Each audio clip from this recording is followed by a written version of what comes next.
ભાવનગર ખાતે પ્રધાનમંત્રી નરેન્દ્ર મોદીને બાળકો દ્વારા જન્મદિવસની ભેટ અર્પણ કરવામાં આવી હતી, જેમાં જસ્મિકા બંસલ અને રવિ પરમાર દ્વારા બનાવેલી તસવીરનો પીએમ મોદીએ સ્વીકાર કર્યો હતો। ત્યારે આ તકે રવિ પરમાર ભાવુક થયો હતો।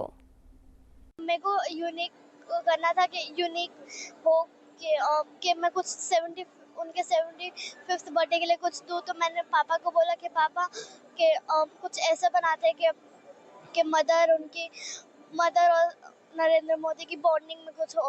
तो फिर पापा मैंने पिक्चर्स ढूंढी वो नरेंद्र मोदी की जब वो छोटे थे, फिर वो चिपका के फिर वो करा पोस्टर बना दिया। પૂરેપૂરો વિશ્વાસ કરીને હું આયા લગી પહોંચી ગયો અને ચિત્ર ઊંચું કરીને વાટ જોવા લાગ્યો કે મોદી સાહેબ મારા પર ધ્યાન દે અને મારું ચિત્ર લે।